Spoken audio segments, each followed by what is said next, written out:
ለዚህ መልቀቅ ነው እናቱ ምን አባታቸው እይታ ካላቸው ይለቀቁ አይሻልም ያየብላ ማነ ቀምታ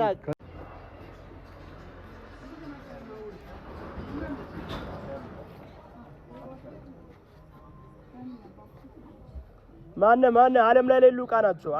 ዕቃ ናቸው እየበላ ብላ እየበላ እኛ ስታምሩ ነው የምንወደው ስታምሩ ነው የሚወደው